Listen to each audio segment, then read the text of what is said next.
quanto riguarda il risultato e l'obiettivo raggiunto,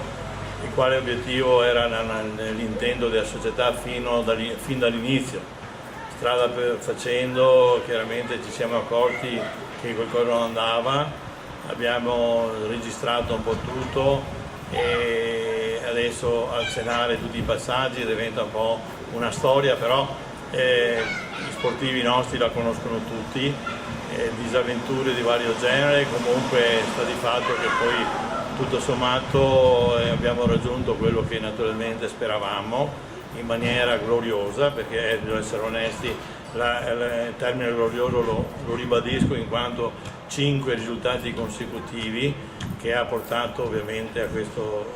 finale di campionato, un finale prestigioso che deve far sì o deve far gioire tutta la comunità di Ponte Crepaldo e tutti coloro che naturalmente hanno seguito la squadra, e in particolar modo un accenno ai ragazzi che naturalmente hanno seguito dentro e fuori in tutti i campi, creando un tifo e un sostegno da 14esimo, non da 13esimo ma da 14esimo uomo. Sono sempre stati vicini, io faccio un plauso a loro perché si sono sacrificati, hanno dato il tutto e il meglio di tutto che potevano dare.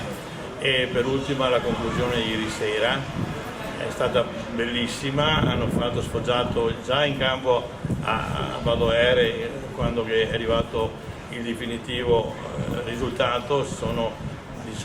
esplosi una gioia dai giocatori, l'allenatore, al massaggiatore, al signor Luca e Valentina, Cristiano Franceschetto e tutti coloro che hanno ovviamente pontificato per questa società.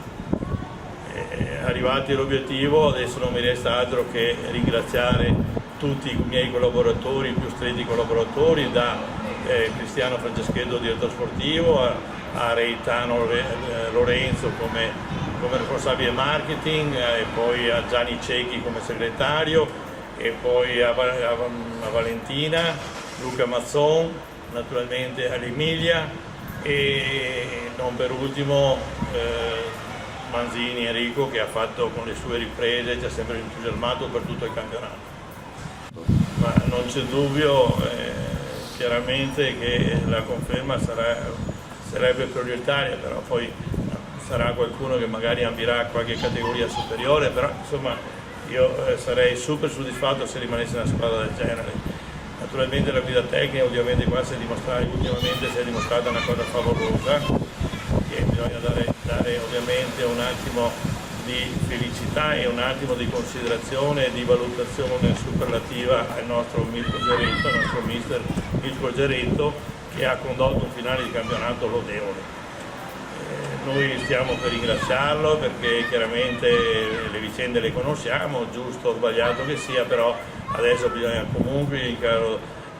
dare una lode, perché ha fatto una cosa straordinaria, nel senso che 5 risultati consecutivi non è cosa per tutti, e poi il secondo risultato consecutivo è stato dato in casa del Giulia, che è stata una cosa eccezionale, vincere in casa del Giulia, non perché era dismessa, ma perché con un punto vinceva il campionato, e invece noi abbiamo vinto naturalmente in un modo meraviglioso. Questo è quello che posso dire. Naturalmente io prendo tutti assieme perché tutti sono stati bravi, bravissimi, anzi dire bravi è poco. Comunque adesso vediamo di valutare fra qualche settimana, 20 giorni, insieme all'organico e alla società, e Cristiano molto probabilmente Franceschetto si metterà in movimento per vedere il programma